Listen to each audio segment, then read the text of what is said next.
El doctor Daniel Goyán es el ministro de Salud de la provincia de Buenos Aires, ustedes lo conocen. En esta semana va a retomar las discusiones con, sobre todo el distrito porteño, pero también con la nación, para ver cómo continúa el aislamiento social preventivo y obligatorio. ¿Cómo le va, doctor? Alejandro Berkovich lo saluda desde Radio Con Vos. ¿Qué tal, Alejandro? Buenas tardes. Bien, muy bien. Estamos, por supuesto, pendientes de esta discusión. Usted, me imagino, mantiene el diálogo con su colega, con Fernán Quirós, independientemente de los cortocircuitos políticos por la coparticipación, por el dinero y demás, ¿no? Sí, no, obviamente que son cuestiones paralelas. Nosotros necesitamos mantener una comunicación, intercambiar datos, porque el AMBA es una única región sanitaria. De hecho, el doctor Quirós, en su anterior función en el gobierno de María Eugenia Vidal, cumplía ese rol, el rol de director de la zona AMBA, ¿no? Porque la zona del área metropolitana, sanitariamente, epidemiológicamente, también económicamente, socialmente, es una región que no se puede separar, ¿no? Uno no puede decir la General Paz y el Riachuelo separa una pandemia, mucho menos. Así que claro, tenemos que mantener ese diálogo. Lo hacemos gustosos, además, porque hay muy buen trato y bueno, es lo que corresponde, ¿no? Doctor, hoy su colega a nivel nacional, Ginés González García, dijo: no hay que ser sanitarista para saber que el movimiento de personas trae movimiento de virus, y puso en entredicho, en discusión, la apertura de los bares en la ciudad de Buenos Aires. Lo que dijo es que, bueno, la recreación de los chicos, los parques, las salidas al aire libre se pueden entender porque tiene también un componente psicológico, de salud mental, pero que es muy difícil controlar a los bares por su propia esencia, y que si no se puede controlar, estoy citando textualmente, que si no se puede controlar, no se puede hacer la apertura. ¿Usted piensa como él, que la ciudad se apresuró, por ejemplo, en lo que pasó este fin de semana? A ver, yo tengo una visión similar a la de Ginés González García en este sentido, y es lo que compartimos en general todos los que hacemos un análisis epidemiológico en el medio de una pandemia mundial. ¿Nosotros qué decimos? Tenemos que tratar de bajar la mayor circulación posible, tenemos que tratar de ser muy quirúrgico en todo aquello que se implique aumentar la cantidad de actividades, priorizando las productivas y las que dependan de una población que uno puede controlar. ¿Qué quiere decir esto? Si yo subo a los trabajadores de una fábrica en un colectivo que no es por el transporte público, los controlo todos los días, los llevo a la casa, de la casa al trabajo, del trabajo a casa. Los controlo, si hay un caso inmediatamente me doy cuenta, bloqueo a sus compañeros más cercanos, todo lo que corresponde desde el punto de vista epidemiológico. Tengo una población controlada, agrego una actividad productiva, pero es un protocolo mucho más garantizable de cumplirse, porque tengo responsables, los puedo auditar, los puedo seguir en mucha mayor proporción, a que si yo abro otro tipo de actividades en donde la gente es anónima en términos epidemiológicos, porque van y vienen sin que yo pueda controlar el movimiento de hacia dónde va y hacia dónde viene esa población. Entonces, nosotros priorizamos siempre ese tipo de...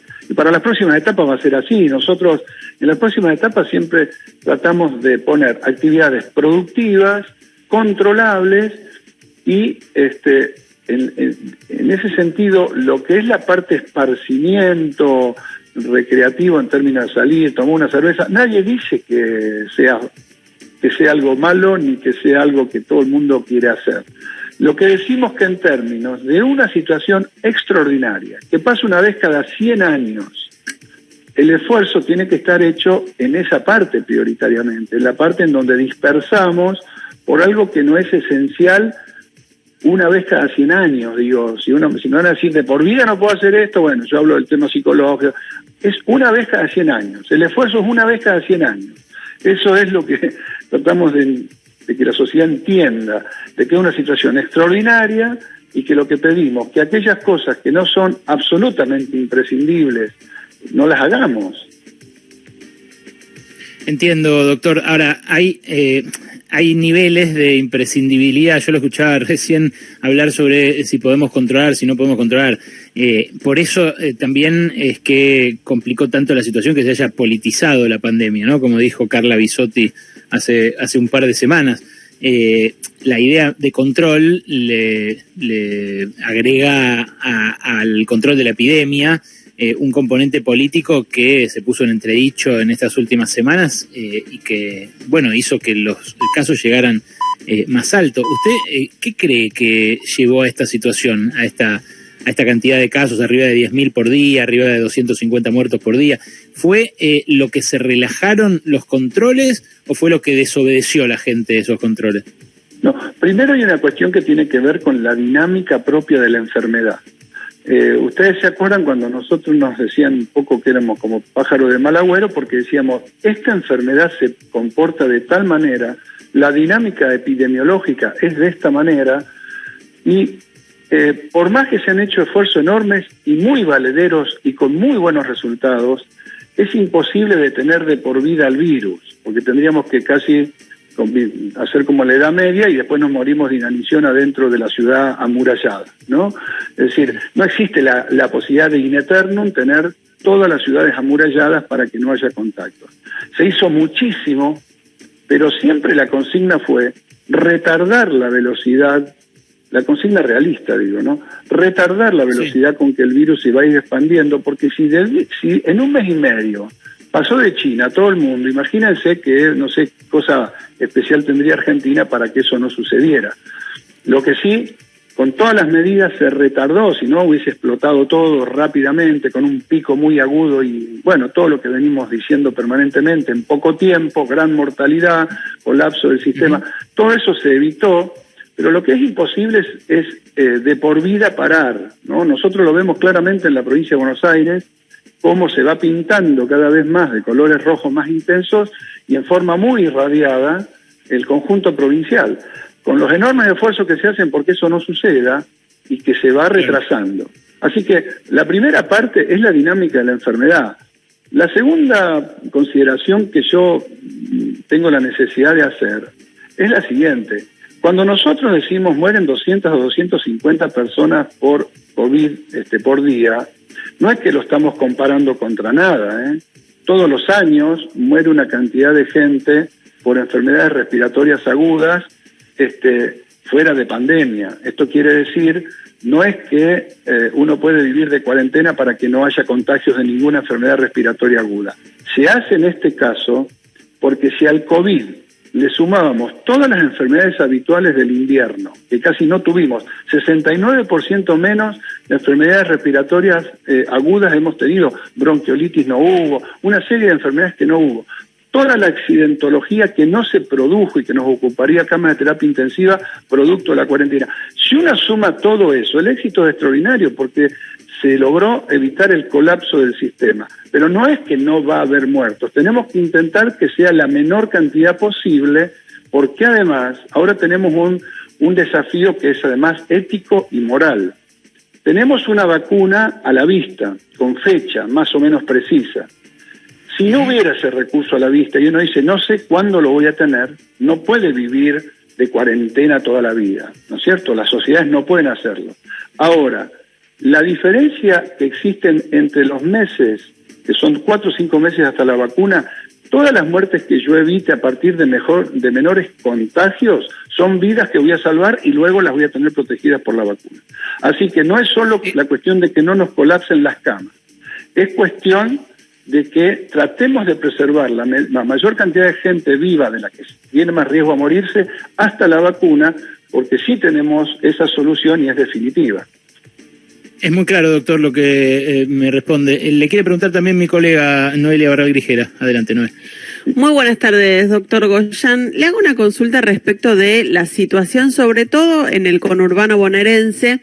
Siempre está vigente, ¿no?, esta tensión entre una ciudad de Buenos Aires que se muestra públicamente más aperturista, que siempre lleva a la mesa de discusión posibles aperturas, y públicamente una provincia que se muestra más reacia a abrir. Sin embargo, en el conurbano se ve en Lomas, en Lanús, que los bares, por ejemplo, ya están abiertos. Y esto parece un poco a contramano de lo que es el discurso público de las autoridades de la provincia. ¿Por qué se da esta situación?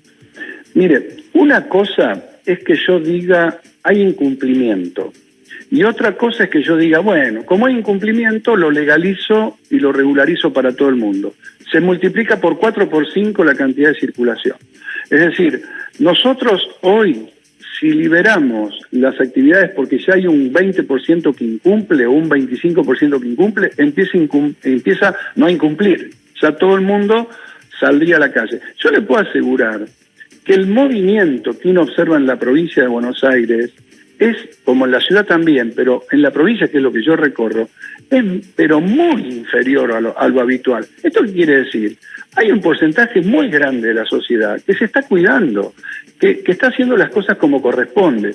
Entonces, si yo digo, bueno, como ya hay un 20-25% que empezó a abrir esto, que hizo aquello, que lo haga todo el mundo, se me multiplica por 4, con lo cual la circulación aumenta por 4, por 5, y con lo cual los contagios aumentan abruptamente. Entonces, hoy seguimos trabajando con las normas, sobre todo porque tenemos una gran adhesión, lo están demostrando las encuestas, hay una gran adhesión y comprensión de esto. Lo que sucede es que ese sector de la sociedad no se ve, porque no sale a la calle. Se ve el que sí sale, incumple las normas, y a veces las incumplen por una cuestión imperiosa económica, y algunas muchas otras veces que vemos se incumplen por una cuestión de irresponsabilidad. Estamos apostando a reducir fundamentalmente la cuestión de la irresponsabilidad, que es estimulada por algunos sectores, anticuarentena, etcétera, y que no digo queriéndolo, digamos, pero el tema de dar el mensaje de que abrimos, también incentiva al efecto copiarse, ¿no? Bueno, si el otro lo hace, yo también lo hago. Entonces, hay que aclarar, nosotros no negamos que acá hay circulación, yo todos los reportajes digo, no, sí, ahora yo vengo a La Plata todos los días y cuando ingreso a la ciudad y por el camino, realmente respecto a días normales, uno ve tránsito, pero es 5 veces menos, eso que uno observa, además porque no hay escuelas, porque no hay universidades, porque la administración funciona pública al 30%, hay mucho teletrabajo privado, es decir, hay una serie de cuestiones de base que va a haber que seguir manteniendo en esta cuestión de la apertura quirúrgica. Pero bien, sobre la base de que esos grandes... En ese efecto ejemplo que usted dice que también se incentiva a abrir al de Lomas cuando se ve el bar abierto en San Telmo. ¿Ahí cree que la ciudad fue poco solidaria en el manejo de las aperturas? Yo creo que ellos obedecen a otras lógicas y a otras necesidades políticas, pero además tengamos una cuestión también en cuenta que es objetiva. Lo que epidemiológicamente sucede en la ciudad, que es donde mayor concentración de casos hay, porque es donde al principio fue a parar la mayor cantidad de gente que trajo la enfermedad afuera, no por otro motivo, porque hay algunos periodistas que por ahí dicen que yo le echo la culpa a los porteños. Ridiculez más grande no existe. Epidemiológicamente, la mayor concentración inicial de viajantes que vinieron y trajeron la enfermedad o vivían o trabajan en la ciudad de Buenos Aires, la enorme mayoría. Por eso ahí hay 3.600 casos cada 100.000 habitantes. Después le seguimos en el primer cordón a 1.000 casos menos, en el segundo cordón 1.400 casos menos y 1.600, 1.800 casos menos en el tercer cordón. Eso es lo que hace la enfermedad, irradia y tiende a homogenizarse en los grandes conglomerados. Es lo que hace normalmente la enfermedad. Entonces, nosotros siempre vamos a ir detrás en las medidas que podamos tomar de lo que sucede en la ciudad, porque en el primer lugar donde debería comenzar a bajar primero la curva es donde mayor cantidad de casos hay. Y nosotros vamos a tener que esperar entre 2 y 3 semanas para que eso suceda en el primer cordón, otras 2 o 3 semanas para que suceda en el segundo y otras 2 o 3 semanas para que suceda en el tercero. Así que de por sí ya hay una cuestión fáctica por la dinámica de la enfermedad que hace que ellos, cuando empiece a declinarle la curva, va a comenzar a ir primero. En el momento que sea, si esto que observamos ahora es un descenso que tiene que tener 2 requisitos, no ser una semanita así que sube, que baja, no. Tiene que ser por lo menos 3 semanas significativo en número y en forma constante. que al cabo de 3 semanas, o sea que baja y en un número significativo. Ahí uno puede decir, podemos haber transitado el pico. Pasar el pico implica que ya abrimos todo, tampoco. Miremos lo que pasa en Israel, lo que pasa en Europa, pero ya podemos ir abriendo con alguna tranquilidad, quirúrgicamente, actividad por actividad, agregando mucho protocolo, agregando mucho cuidado y viendo qué pasa, ¿no? Doctor Goyan, buenas tardes. Alejandro Wall. Y entonces, en este panorama, en ese abrir poco a poco, ¿hacia dónde va la provincia de Buenos Aires en los próximos días? La provincia de Buenos Aires la vamos a dividir en 2 grandes grupos. En el AMBA, si nosotros seguimos notando que sigue constatándose un descenso de casos y un descenso de la utilización de camas, que es lo que estamos observando en estos últimos 4 o 5 días, pero esto ya nos pasó hace 15 días o 20 y luego volvió a repuntar. Por eso digo, si seguimos notando esta tendencia, obviamente que lo que se va a hacer es lo que hemos hecho en toda la provincia todo este tiempo, es decir, tratar de quirúrgicamente ir autorizando actividades, priorizando las productivas siempre, las productivas, las que tienen gran impacto social y las que son sobrepoblaciones que uno puede controlar. Entonces, que puede controlar en mayor medida. Doctor? Por ejemplo, doctor, ¿qué cosas se podría habilitar? Por ejemplo, cuando dice productiva, actividades productivas, ¿a qué se refiere? ¿Otra clase de locales?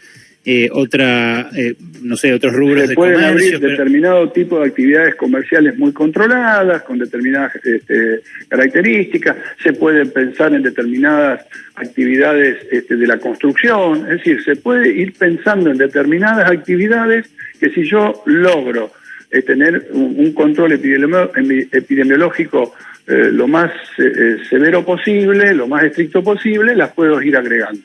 Eso se irá ir viendo, pero siempre va a ir acompañando que cuando la provincia vea que no hay riesgo, va a agregar alguna actividad, ¿eh?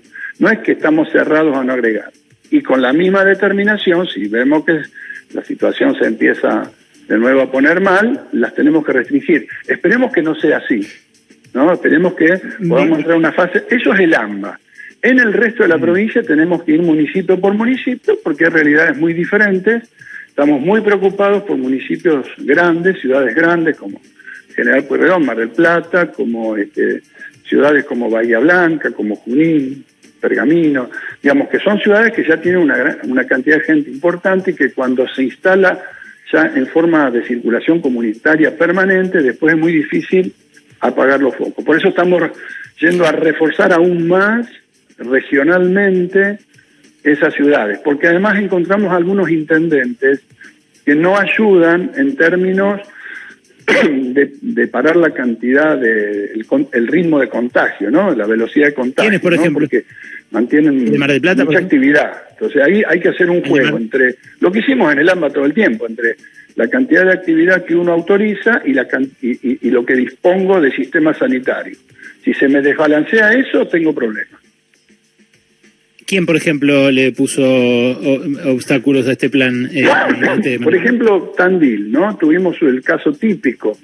El municipio de Tandil decidió cortarse por la libre, hacer todo por fuera de lo que... Pero formalmente, porque hay algunos intendentes que incumplen las normas, pero no sacan un decreto diciendo yo me manejo solo, me manejo con las fases que yo quiero, no tengo en cuenta nada, porque... Bla, bla, bla. Bueno, Tandil que es como que formalizó eso en el medio de un momento en donde tienen un aumento muy importante de casos y además, fíjense, antes de ayer tenían de sus 25 camas de terapia intensiva disponibles, totales, tenían anteayer o hace 4 días tenían 13 ocupadas, le quedaban 13 camas, hoy le quedan 9, ¿no?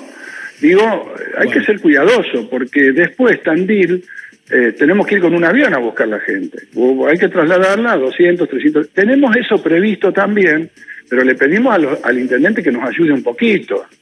digamos, porque nosotros... Ahora, ahí doctor, ¿ve un quiebre entonces ahí con algunos municipios? Por ejemplo, en su momento, municipios gobernados por la oposición, por Juntos por el Cambio, Martín Yesa, por ejemplo, en Pinamar, se veían, digamos, muy a tono con las políticas que llevaba adelante la gobernación. Hace unas horas a Martín Yesa se lo vio incluso pidiendo disculpas por hablar de reuniones clandestinas. ¿Hay un quiebre ahí? Bueno, yo no digo que hay un quiebre, lo que digo que fácticamente lo que pasa es que en esos lugares, fíjese, que son los que más casos empiezan a tener. Pero esto además es una verdad de perogrullo, digamos, es lógico. Tienen todo abierto, juegan al límite, juegan con la situación, en lugares en donde no tienen una infinidad de camas de terapia. Entonces la provincia después va a ir, los va a ayudar, le va a trasladar los pacientes y todo, pero también los intendentes de esos tienen que pensar que tienen que hacer un equilibrio, que no pueden jugar tanto al límite con abriendo y abriendo y abriendo, porque podrá quedar muy simpático con algunos sectores, pero lo que les explicamos siempre a ellos es que cuando después tienen que cerrar abruptamente, porque ya se instaló muy fuerte la enfermedad comunitaria y les estalló el sistema local de salud, después es mucho más tiempo el que se demora para abrir, ¿eh? Mire, hay intendentes que tienen brotes fuertes, cierran todo y a los 15 días pueden volver a abrir, porque son ciudades que se pueden marcar más rápido, controlar más rápido, los accesos, etc. Entonces uno puede apagar ese foco y abre más rápido. Ahora, si se te instala el foco grande y no lo podés apagar en meses, después no podés volver a abrir actividades en meses porque se te enferma medio pueblo. Entiendo. Doctor, ya lo tuvimos mucho tiempo. La última que le hago tiene que ver con el conurbano, de vuelta, con el Gran Buenos Aires. Anoche abrió el primer gimnasio en el área metropolitana de Buenos Aires. Es un gimnasio en Martínez, en distrito bonaerense. Lo hizo con permiso de la localidad de San Isidro, que gobierna Gustavo Posse. ¿La provincia está en contra? ¿Dijo algo? ¿Va a decir algo? ¿No cree que sea una actividad prioritaria? ¿Cómo lo ve usted? Mire, yo lo escuchaba hoy al ministro Quirós decir en la ciudad de Buenos Aires que por ahora las actividades en lugares cerrados siguen desaconsejadas. Las actividades en lugares cerrados siguen desaconsejadas y la estrategia es más bien incentivar, si hay actividades, al aire libre. Es decir, que la verdad no encontramos que haya ni siquiera una concordancia entre eso que se autorizó y lo que dice la propia Ciudad de Buenos Aires hoy, ¿no? Entonces, sí, ahora, estas tensiones van a existir porque además de las cuestiones sanitarias se juegan intereses económicos, pero también hay cuestiones políticas.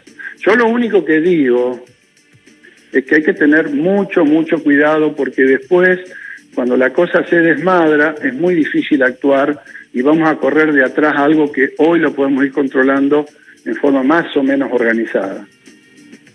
Doctor, le agradezco mucho este rato que se tomó para conversar con nosotros. No, por favor, gracias a ustedes también.